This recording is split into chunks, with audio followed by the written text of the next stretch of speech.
마가복음 말씀 어떠한 예수 쫓음 어떠한 예수 찾음인가.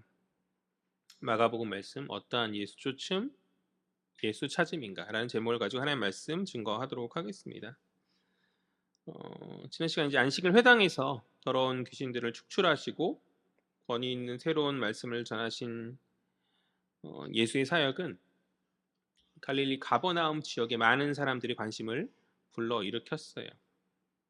회당 사역을 마치신 예수께서 시몬의 집에 쉬러 가시다가 마침 그곳에서 열병으로 고생하는 시몬의 장모를 치유하셨고 이제 그들과 식사 교제함으로 하루를 마감하던 그런 중이었는데, 앞서 이제 회당 축기 사역으로 인해서 빠르게 퍼진 예수 기적의 소문이 그 시몬의 집 앞으로 수많은 병자와 그리고 귀신 들린 자들을 불러 모은 거죠. 그것이 오늘 본문의 내용이거든요. 우리 32절과 33절 다 같이 합독합니다. 시작. 저물어 해질 때에 모든 병자와 귀신 들린 자를 예수께 데려오니 온 동네가 그 문 앞에 모였더라. 아멘. 32절에 저물어 해질 때라는 것은 이것이 이제 지난 시간부터 이어진 안식일이 이제 끝나는 시점, 해가 바뀌면서 안식일이 끝나는 그런 시점임을 이제 이야기하여 주는 것이고, 그렇게 해가지고 이제 저녁이 되어서 해가지고 구별된 날의 안식일이 끝남 가운데 예수의 기적을 바라는 수많은 사람들이 예수를 찾아왔다. 그래서 오늘 본문의 배경인 것이죠. 그렇다면 왜 그들은 하필 그 밤에 그때에 주를 찾아왔는가? 그러니까 기다린 거죠. 그들은 해가 져서 안식일이 끝나는 그 시간을 기다렸다는 것이에요. 낮에 빨리 찾아와서 고침 받았어도 됐는데 그들이 굳이 해가 짐을 기다림은 유대인 세계관에서 안식일은 이래서는 안 되는 시간이죠. 특별히 죽을 병이 아니라면 병의 치료도 안식일을 피해서 그 다음 날 해야만 하는 것이 유대인들이 이제 안식일에 관한 그러한 생각이었거든요. 그래서 그들은 그 안식일 해가 지나기를 기다린 가운데 해지는 밤에 주를 찾은 것으로 이렇게 보입니다. 앞서 말씀드렸듯이 예수께서는 안식일에도 거침없이 시몬의 장모를 치유하셨죠. 손 잡고 일으키시는 행동을 하시잖아요. 그러니까 어떤 손으로 일하는 것들을 하면 안 되는 안식일의 그 날에 주님 거침없이 일하신 것이죠. 근데 그와는 대조적으로 여전히 안식일에 매여 있는 수많은 사람들을 우리는 오늘 본문 속에 보는 거죠. 그러니까 안식일의 주인이시자 참된 안식일의 실체이신 주가 왔지만 여전히 그림자에 매여 있는 연약한 자들의 모습을 우리는 오늘 본문 속에 살필 수 있다. 그러나 그것이 뭐가 문제겠어요? 아직은 그들이 주님이 어떠한 분이신지 잘 모르니까 오늘 주를 찾으면서 나왔지만 그들이 찾은 주님이 어떠한 분이신지, 예수 사역의 초창기잖아요. 갈릴리 사역은 예수의 초기 사역인데, 그러니까 아직 어떤 분이신지 모르고 있는 그런 상황 가운데 있기 때문에 이것이 큰 문제는 아닐 거라는 것이죠. 어쨌든 간에 그들은 주를 찾았고 어두운 밤, 그 밤을 헤치면서 주께 나아왔다는 것이죠. 그렇게 주를 찾은 그들에게 자연스럽게도 치유와 회복이 임하여진다. 가끔씩 그런 생각을 하게 돼요. 이제 성도들의 신방을 어떤 문제들이나 있을 때 신방을 하게 될 때 참 가서 이제 내가 그 문제를 해결해 주면 참 좋을 텐데, 어떤 병이 있는 어떤 아픔이 있는 지체들이 있다면 병원에 같이 가서 기도해 주면 빨리 회복되어지고, 혹은 어떤 여러 가지 문제들이 있다면 빨리 기도함 가운데 빨리 해결을 되면 참 좋을 텐데 참 그게 안 되는 것이죠. 그래서 성경 속에 있는 예수님 참 부러울 때가 많이 있어요. 주님은 찾아오는 사람들에게 바로 치유하시고 회복시켜 주시잖아요. 오늘도 그 모습인 거죠. 찾는 그들을 궁유로 보시면 가운데 그들을 치유하고 역사하신 그런 모습이시다. 오늘 그들이 주를 찾음은 주님이 어떠한 분이신지 제대로 알고 주를 찾음이 아니죠.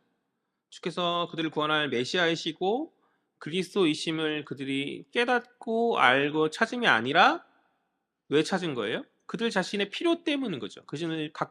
각각의 자신들의 필요 때문에 주를 찾았단 말이죠. 그러나 그것이 뭐가 문제가 되겠냐는 것이죠.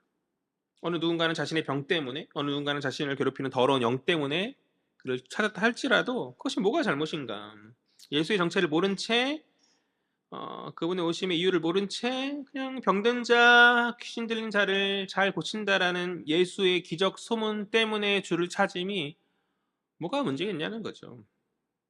처음에 잘 몰랐다 할지라도 차차 알아가면 될 것 아니겠습니까? 그들이 비록 영적인 어떤 문제, 또 육적인 어떤 문제 때문에 그 해결을 바라본 가운데 주를 찾았다 할지라도 그것은 잘못된 것이 아니라는 것이죠. 그러니까 그 찾음의 이유가 무엇이든지 간에 결국 그것이 주를 나오게 하는 어떤 동기가 되어진다면 그것이 저는 귀한 것이라고 생각합니다. 그러니까 그 사람의 필요가 주와 접촉해 하는, 구원자 대신 그리스도이신 주와 접촉해 하는 무언가의 이유가 된다면 저는 그것이 인도함이 아니겠냐라는 생각을 해요. 과거 청년의 때에 지인이나 주변 형제들 중에서 이제 교회 안 다니는 형제들 중에서 이제 자매 만나고 싶어서 교회에 오는 많이 있잖아요. 시들이 참 많이 있었어요. 또 때로는 어떤 보험을 하기 시작하면서 사람들과의 어떤 커뮤니티를 이렇게 연결해가지고 이렇게 하기 위해서 하는 사람도 있었고, 어떤 장사를 위해서 하는 사람도 있었고, 교회에 등록하는 사람들도 있었고, 그런 모습들을 볼 때 굉장히 안 좋게 봤었고, 좋아하지 않았었어요. 아니, 교회를 그렇게 다니면 되냐라는 그런 생각이 들었는데, 그러나 좀 생각이 좀 바뀌어지게 됐어요. 그 동기가 비록, 그러니까 그 시작과 동기가 비록 불순하였다 할지라도 그것이 하나님의 섭리의 과정이라 믿고 따뜻하게 공동체가 받아들여 주는 것이 맞는 거죠. 그 동기가 이상한 걸 알면서도 모르는 척하면서 그 사람의 과정임을 우리가 바라본 가운데 그 사람이 변화될 수 있도록 우리가 기도해주고 용납하여 줌이 진정 주님 기뻐하신 그런 공동체가 아니겠냐는 것이죠. 어떻게 처음부터 동기가 제대로 박혀서 시작할 수 있겠어요? 가끔 뭐 간증 가운데 그런 뛰어나신 분들이 하시는 분들이 뭐 계시기도 하지만 대부분의 사람들은 그냥 어떻게 뭐 남편의 이끌림에 뭐 아니면 주변에 뭐 어떤 우리 교회 가면은 뭐 선물 준다더라 뭐 이런 것들든지 아니면 여러 그런 것들이잖아요. 뭐 저 같은 경우도 그냥 모태 신앙이었기 때문에 자연스럽게 교회 생활하다 보니까 주를 믿고 따라 영접하게 되었지. 뭐 처음부터 태어나자마자 응행하면서 나는 주를 믿는 세례받는 순간부터 응애 나는 예수 성도야 이렇게 하진 않았다는 것이죠. 다 처음 있고 다 과정을 거쳤는데 우리가 너무 공동체가 어떤 동기, 어떠한 그 시작에 막 집중한 가운데 용납하고 포용하지 못하면 문제가 아니겠냐는 것이죠. 오늘 본문 속의 주님께서는 그들 중심에 어떤 동기를 묻지 않으시죠. 어떻게 해요? 그리고 찾아온 그들을 그들의 소원대로, 그들의 필요대로 치유하고 고치실 뿐인 거죠. 우리 34절 말씀 다 같이 읽겠습니다. 시작.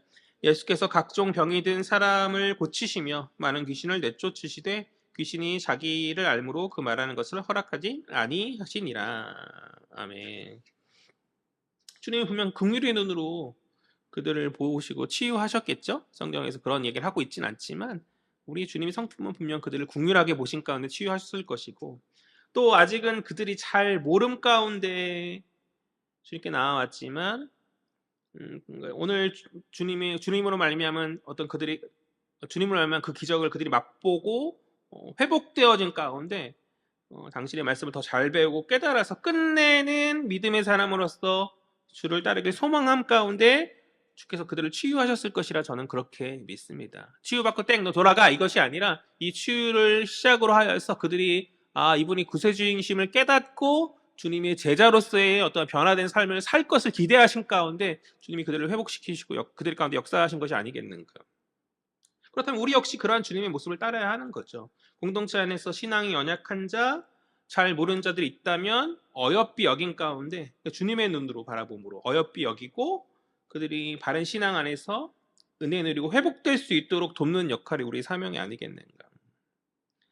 지금 당장 뭐 기도에 그것이 어눌하고 뭐 별 볼 일 없는 것 같은 그런 사람이 공동체의 어느 순간 더 깊은 신앙의 모습으로 성숙하게 변하게 될지 알 수 없는 거죠. 항상 교회 오래 다녔다고 해서 그 신앙이 성숙하여지는 것이 아니거든요. 그렇잖아요. 짧은 순간인데 불구하고 주님을 뜨겁게 만나고 깊게 경험한 그가 더 성숙함으로 나올 수 있는 것이잖아요. 그러니까 주께서 그렇게 세우시고 다듬으실 수도 있음을 항상 겸손히 기억함 가운데 공동체 안에서 우리가 서로 용납하고 그들을 성숙의 자리를 인도할 수 있는 그런 그들을 감싸줄 수 있는 그런 우리 헤아린 공동체 되시기를 주님으로 간절히 소망합니다.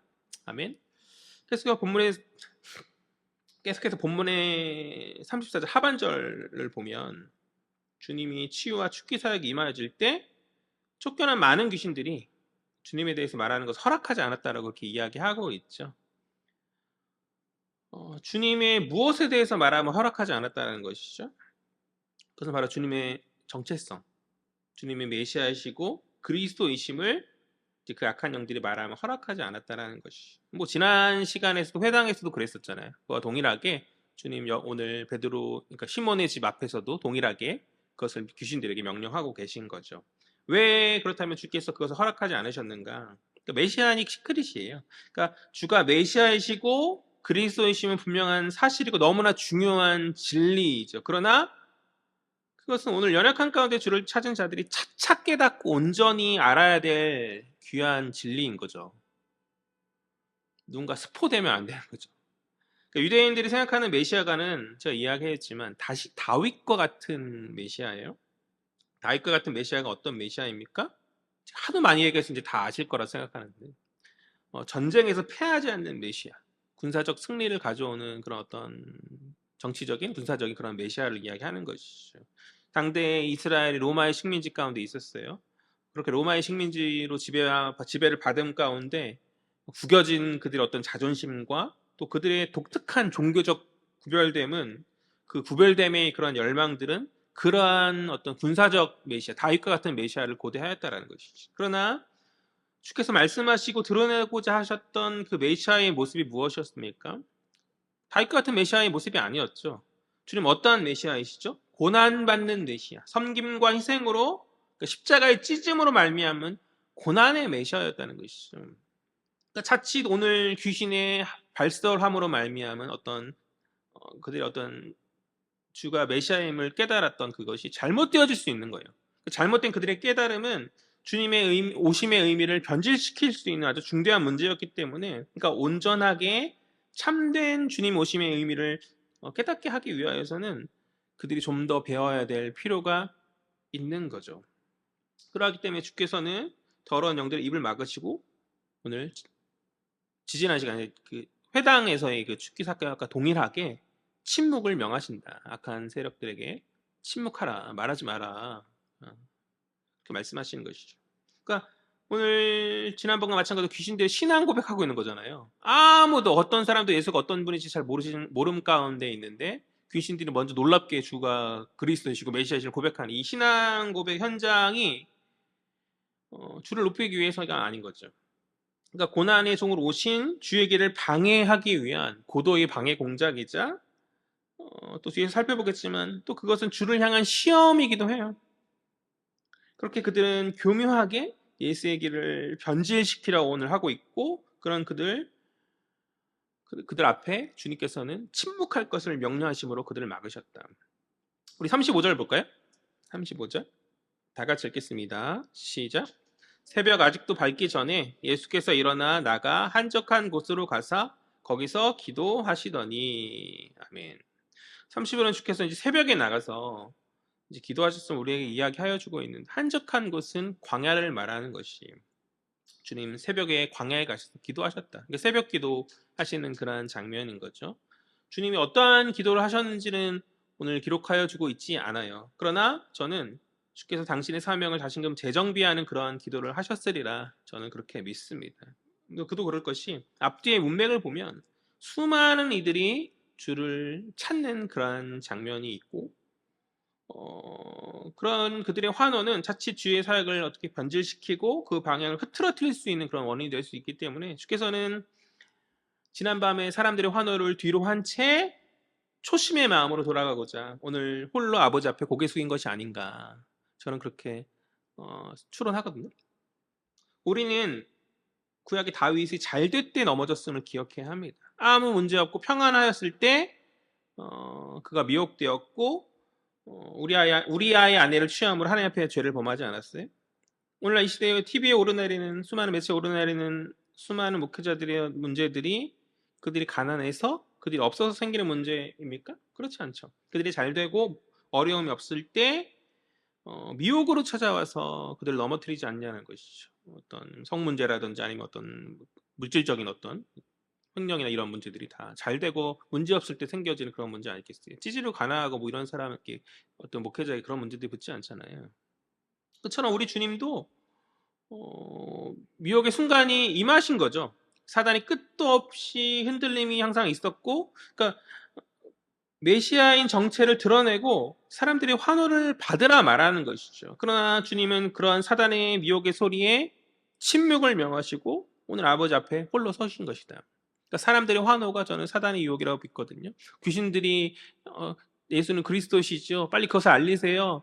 사람들에게 당신의 능력을 보여주세요라고 하는 그것이 고도의 심리 그런 것이고, 그러니까 예수를 시험하는 시험임을 저는 그렇게 믿는데, 그러나 사단의 미혹의 소리를 침묵으로 명하시고 사람들의 환호를 뒤로 한 채 오늘 그리스도께서는 아버지 앞에 홀로 광야에 가셔서 새벽에 아무도 없는 그곳 제일 먼저 가셔서 기도하고 계신다.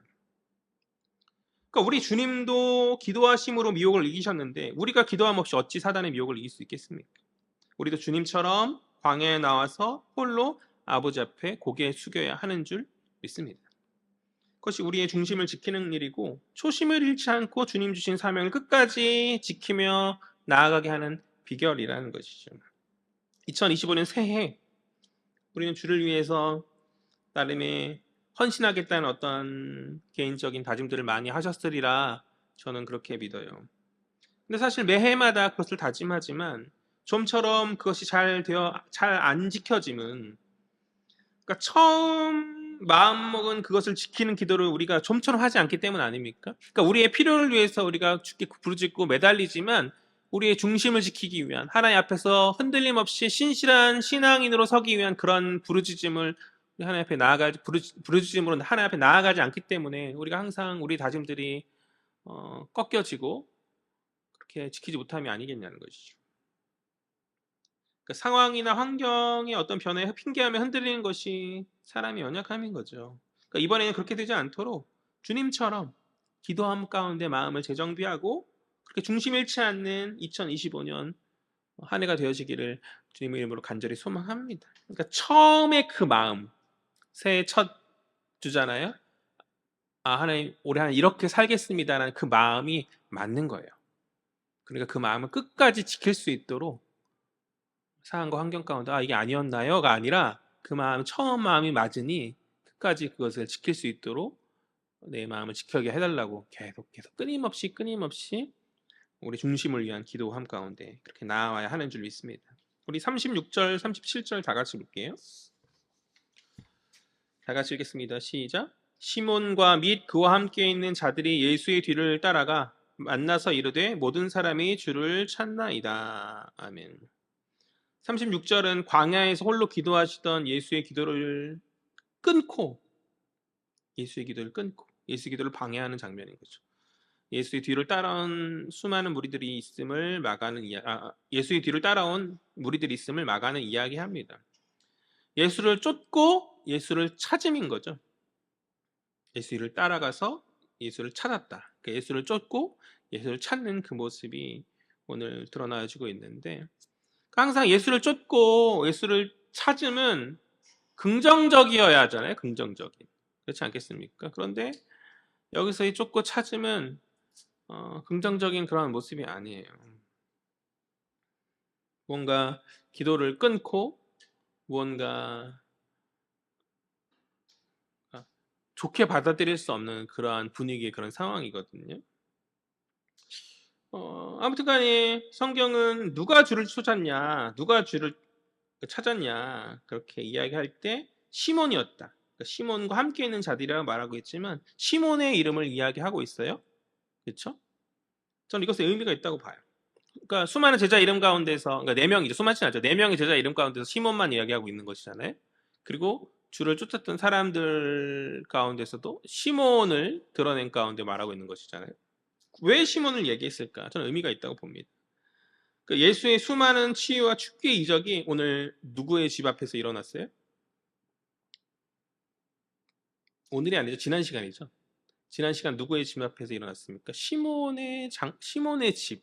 그 집 안에서 장모의 병이 고쳐진 가운데 이제 하루를 마감한 가운데 있었는데 수많은 사람들이 해주려고 찾아왔고 시몬의 집 앞에서 놀라운 영광이 임하여진 것이죠. 그러니까 시몬의 입장에서는 그것이 영광의 현장이고 영원히 만끽하고 싶은 떠나고 싶지 않은 그런 순간 아니었겠어요? 그러니까 우리 주님은 오늘 광야에서 홀로 기도하신 가운데 당신의 사역을 재정비하시면서 사람들의 환호가 아닌 아버지의 뜻을 헤아리시는 그런 처음의 마음을 다잡는 그런 다짐을 하고 계시건만 시몬은 베드로죠. 이 시몬은 자신의 집 앞에 있었던 놀라운 기적의 영광의 흥분함 가운데 주님 다시 집으로 오셔서 다시 집에 가셔서 사람들이 기적을 베풀어 주실 계속 그 기적이 이루어지기를 소망하는 그런 모습인 것이죠. 그러니까 예수의 시야는 한적한 광야 주께로 향해 있어요. 아버지께로 향해 있어요. 그러나 시몬의 시야는 사람들의 환호가 있었던 자신의 집에 그 시야가 있고 사람들에게 그 시야가 향하여 가고 있더라. 36절 하반절 그들이 예수 뒤를 따라가지만 또 37절 하반절 그들이 예수를 찾아가지만 오늘 시몬을 위시한 사람들의 예수 쫓음, 예수 찾음은 그분을 따르는 제자로서의 쫓음, 제자로서의 찾음이 아닙니다. 그저 자신의 입맛대로, 자신들의 어떠한 의지대로 예수의 길을 사람의 길로 돌리려는 그런 어리석은 모습이었다는 것이죠.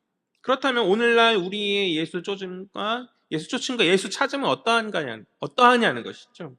아버지 뜻을 헤아리면서 그 뜻대로 순종하며 나아가시는 나아가는 그러한 예수를 쫓고 찾음인가? 아니면 자신의 의도대로 예수의 시야와 그 길의 방향을 돌리려는 목적으로의 예수 쫓음과 예수 찾음인가냐는 거죠. 많은 신앙인들이 예수를 믿고 따른다고 하지만 진정 주의 뜻을 따르고 그것에 그 뜻대로 그것을 행하는 자들이 얼마나 되느냐, 저는 그리 많지 않을 거라고 보거든요. 오랜 시간 신앙의 연수는 채우나 처음 자신의 필요에 의해 주께 나왔었던 그 연약함의 이유에서 벗어나지 못한 채 여전히 그 시야를 아버지께로 돌리지 못함이 문제 아니겠냐는 것이죠. 아니 공동체가 받아들여주고 그런 연약한 처음의 의도를 동기의 어떤 것도 모른 척하면서 성장할 수 있게 기다려주고 해야 돼요. 그 자체는 문제가 아닌데 도대체 언제까지겠냐는 것이죠. 그러니까 끝까지 주님 오신 그날까지 성숙으로 나아가지 못하는 문제 아닙니까? 자신의 문제에만 매달리고 있은 채 정말 아버지의 나라와 아버지의 뜻을 바라보면서 나아가는 사명자로서의 변화가 없는 것은 문제 아니겠냐는 것이죠. 과정입니다. 기다림이 필요하지만 끝내 변하지 않는 그것은 강팍함인 거죠. 강팍함인 것이죠. 그렇지 않겠습니까? 아버지의 말씀과 아버지 뜻이 설교 강단에 외쳐지고 하나님 사람들의 입에서 쏟아져 나옴에도 불구하고 끝내 마음을 돌이키지 않는 것은 강팍함인 것이죠. 모세가 애굽에서 바로에게 수많은 이야기를 하죠. 하나님께서 이렇게 하실 것이다. 이렇게 재앙을 내리시고 10가지 재앙이 임하는 그 순간에도 바로는 마음이 강팍해서 그 마음을 돌리지 못하죠. 그렇지 않습니까? 그러니까 겉으로는 신앙인으로 자리에 앉아있다 할지라도 그 마음이 끝내 변하지 못하고 돌이키지 못하면 교만이고 강팍합니다. 저는 그렇게 생각해요. 언제까지겠냐는 것입니다. 주님 우리의 시야를 돌리기 원하시는 줄 믿습니다. 사람들이 아닌 아버지의 뜻으로 또 사람들의 환대와 영광의 현장이 아닌 사명의 자리로 우리의 시야를 돌리시길 원하시죠. 오늘 시몬의 요구에 주님 뭐라 말씀하시죠? 주님 사명의 자리로 그를 초대하시면서 그의 시야를 돌리세요. 알았어, 내가 너네 집으로 갈게. 이렇게 말씀하신 것이 아니라 우리 38절 볼까요? 다 같이 읽겠습니다. 시작. 이르시되 우리가 다른 가까운 마을들로 가자. 거기서도 전도하리니 내가 이를 위하여 왔노라 하시고. 아멘. 주님 다른 마을로 가자 말씀하세요. 그러니까 사람들의 환호와 어떤 영광의 자리에서 벗어나서 다른 곳에 가서도 복음을 전하자는 것이죠. 다른 곳에서 더 머물지 말고 거기에서 그 영광에 취하지 말고 다른 곳에 가서 사명을 감당하자. 그리고 38절 하반절 내가 이를 위하여서 왔노라 라고 그렇게 말씀하시면서 그것이 당신의 사명을 분명하게 선언하시는 것이죠. 자칫 사람들의 환호와 열광의 시야가 흐려질 수 있는 그 순간에 우리 주님은 아버지 앞에 홀로 기도하심으로 광야에 나가셔서 자신이 오신 목적, 자신의 사명을 재점검하심으로 사람들의 소리가 아닌 아버지 뜻에 집중하시는 모습으로 나아오셨다. 이렇게 나아오신 것이죠. 오늘 시몬에게 내가 이 일을 위하여 왔노라 라고 흔들림 없이 말씀하실 수 있었던 그 이유가 바로 이 기도였기 때문, 이 광야 기도, 이 새벽에 나왔던 홀로 주 앞에 섰던 광야 기도 때문이었던 줄 저는 그렇게 확신합니다. 우리는 주의 사명자로 부름 받은 자들이죠. 그것이 우리가 이 땅에 온 이유예요. 그런데 우리의 삶이 항상 우리의 시야를 하늘이 아닌 이 땅에 두게 하는 것 같아요. 그러니까 아버지가 아닌 사람에게 두게 하고, 그렇게 우리는 우리의 부르심의 목적을 잃어버린 채 그렇게 살아가고 있는 것은 아닌가. 처음 부르셨던 목적, 뜨거움 가운데 주를 위해서 이렇게 살겠노라고 다짐했던 수많은 다짐들이 점차 흐려지고 그냥 세상 사람들과 다를 바 없이 그렇게 사라지고 있는 것이 아닌가. 이 땅에서 잘 먹고 잘 사는 게 뭐가 중요하겠어요? 중요할 수 있죠. 중요할 수 있죠.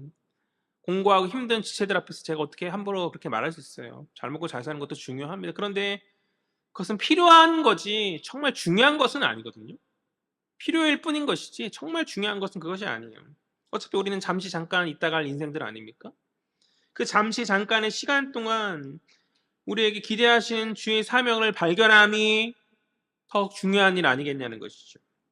그것이 영원한 그것이 영원히 누릴 그 상급의 기회이고 상급의 그 기회이자 아버지의 뜻이건만 우리 어찌 그것에 무관심한지. 우리가 하늘을 바라보지 못한 가운데 이 땅을 바라보고 아버지를 바라보지 못한 가운데 사람을 바라보면 우리 가운데 없기 때문이죠. 무엇이 없어요? 이 주님의 기도. 새벽 광야에 홀로 나아가 내 마음을 다시금 재정비하고 주의 뜻을 다시금 깨닫는, 주님의 앞에 귀 기울이면서 아버지 제가 잘 가고 있나요? 저런 소리들이 들리는데 엇나가지 않도록 붙잡아 주십시오. 성령님 역사하여 주십시오라는 부르짖는 그 기도의 소리가 우리 가운데 없기에 우리가 자꾸 흔들리며 세상의 눈치를 보고 나의 초라함 가운데 사람들의 어떤 시야를 의식하고 그렇게 살아가고 있는 건 아니라는 것이죠. 좋은 옷 입고 또 좋은 스카프 차고 좋은 가방 메고 좋은 기계들 들고 다니고 좋은 차를 타고 사람들의 눈에 띄고 싶은 것이잖아요. 항상 우리가 소망하는 모든 것들이 대부분 그런 것들인 것 같아요. 아버지 눈에 띄어야 될 것들이 정말 중요한 것인데 사람들의 눈에 띄고자 사람들의 환호와 영광을 우쭐하고 싶은 그 마음을 끊임없이 버리지 못함이 무엇 때문인가? 예수처럼 홀로 나와 주 앞에 독대하며 기도하는 그 모습이 없기 때문 아니냐는 것이죠. 우리 초심으로 다시 돌아가는 저와 여러분 되시기를 간절히 소망합니다. 그러기 위해서는 기도의 자리로 나와야 하는 거죠. 주님, 한 해 감당하고 다짐하는 모든 것들 끝까지 잃지 않도록 좀 지켜주십시오. 기도하시고 순간순간 또 한 해 감당하는 모든 상황과 환경이 흔들리지 않도록 좀 이런 상황 가운데 내 마음의 다짐들이 꺾이지 않도록 좀 지켜주옵소서 라는 그러한 기도의 부르심이 우리 가운데 있어야 하지 않겠는 것이죠. 기도하지 않으니 초심이 변질되고 사명의 동기와 목적이 흐려지는 거 아닌가. 그러니까 내가 이를 위하여 왔노라 라는 주님과 같은 확신이 우리 가운데 없을 수밖에 없는 거죠. 내가 주의 이러저러한 사명을 위하여 왔노라 라는 강한 확신이 신자들 가운데 새겨져야 하건만 홀로 아버지를 기도 가운데 찾지 않음으로 말미암아서 세상 세파에 세상 미혹에 빠져서 나도 모르게 예수의 길을 비틀고 자신의 의지대로 조종하려고 하는 그 시몬의 모습이 꼭 우리의 모습이 아니냐는 것이죠. 시몬이 아주 나쁜 놈 이렇게 말할 수는 없어요. 아직 처음 이제 예수를 쫓는 그런 가운데 있으니까 우리 역시도 과정에 있는 사람이니까 그렇죠. 그것이 뭐 잘못된 모습이지만 그것이 문제지 나쁜 놈 이렇게 할 건 아니라는 거죠. 스스로 자기감 가운데 그럴 필요는 없다는 것이죠.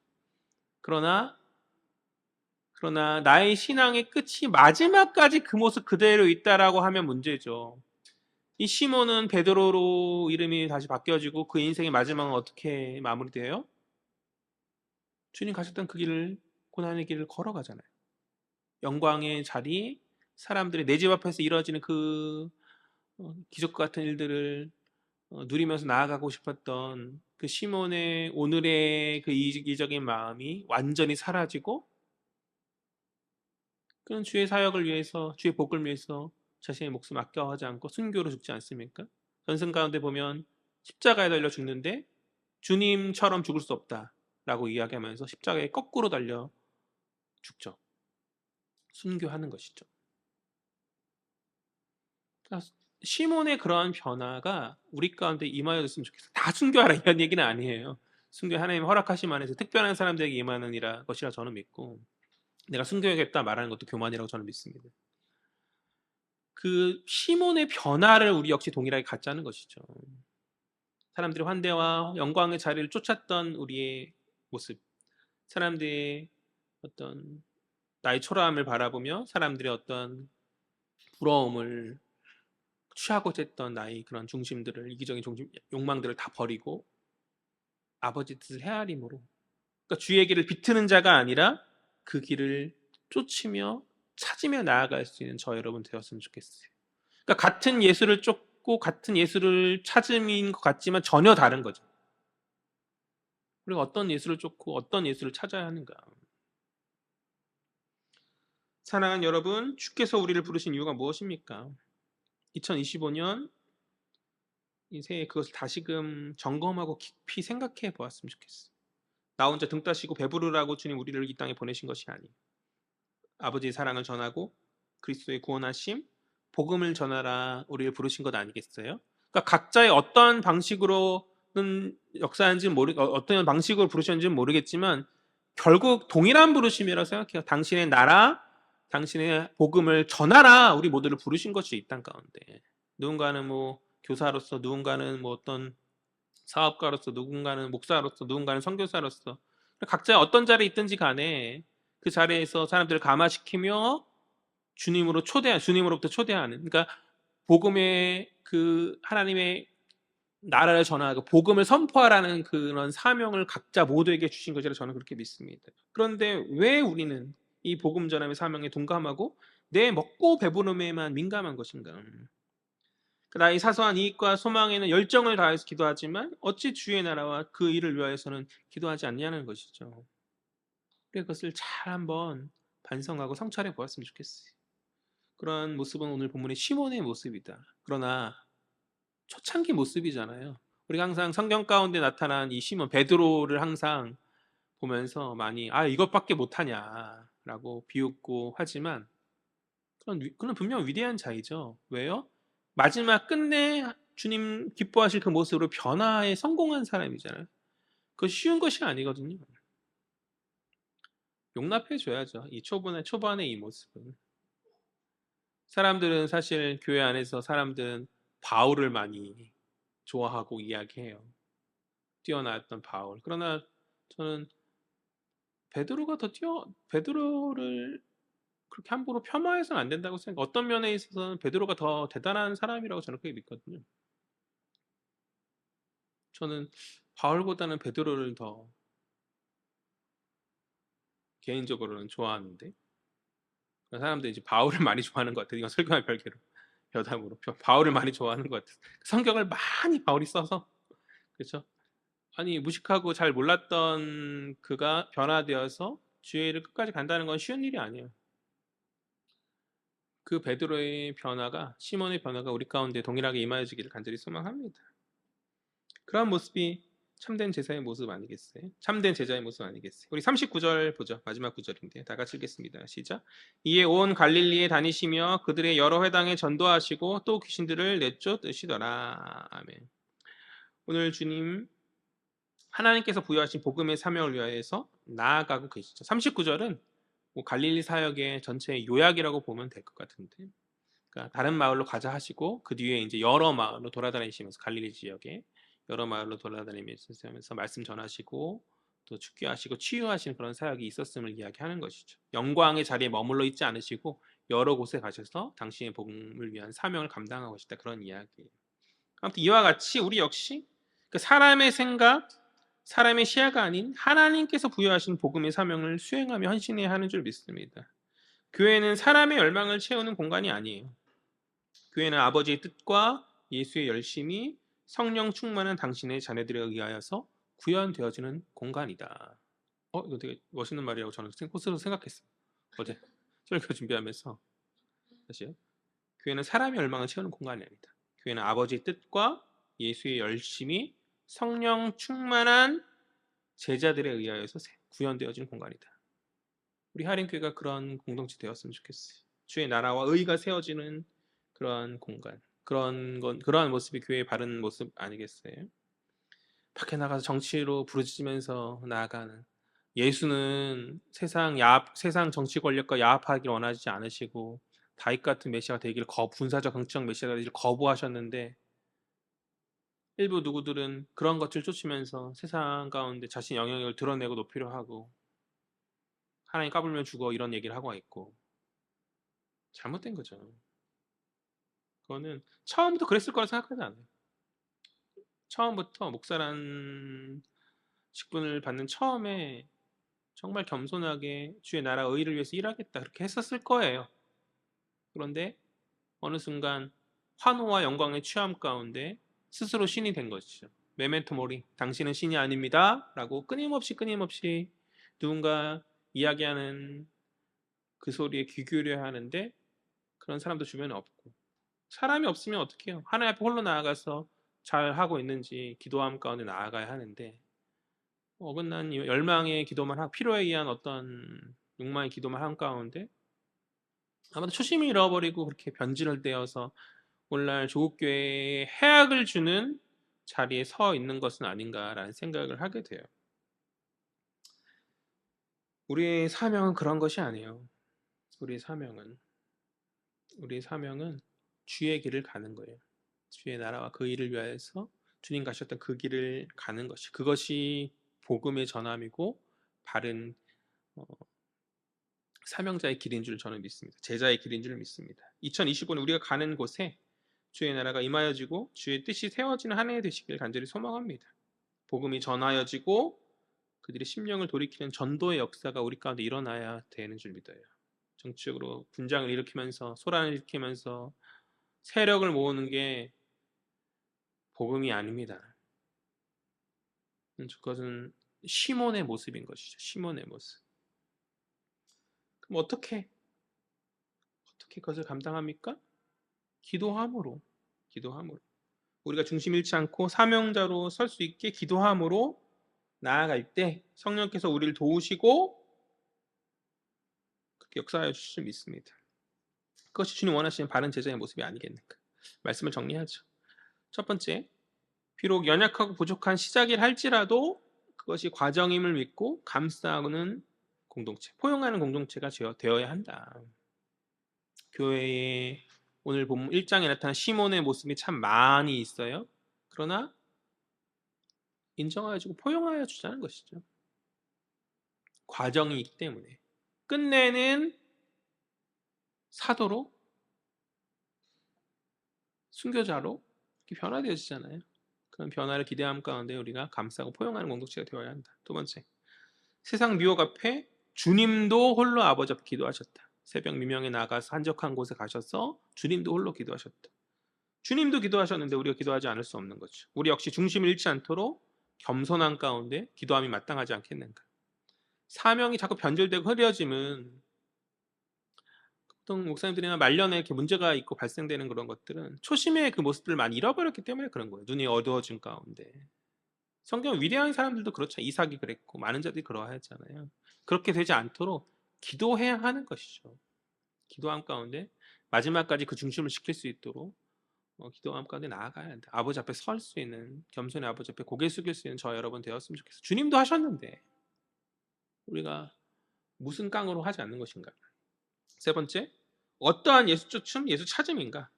나 의지대로 예수 길을 틀고자 하는 그런 시몬의 찾음, 시몬의 쫓음인가, 아니면 주의 길을 진정 따르는 제자로서의 예수 쫓음, 예수 찾음인가. 참된 제자로서의 예수 쫓음, 예수 찾음의 길을 걸어갈 수 있는 복된 지체들 되어시길 간절히 소망합니다. 마지막 네 번째, 사명의 자리에 서라. 내가 무엇을 위하여서 이 땅에 왔는지 기도한 가운데 그것을 깨닫고 그 깨달았던 그것을 끝까지 지키며 나아갈 수 있는 2025년 한 해 되시기를 주의 이름으로 간절히 소망합니다. 바라기는 우리 헤아림의 모든 지체들이 참된 제자로서 아버지 뜻을 헤아리며 주님 가신 그 고난의 길을 순복함으로 나아가는 성숙한 신자로 세워지는 은혜가 있기를 주의 이름으로 간절히 소망합니다.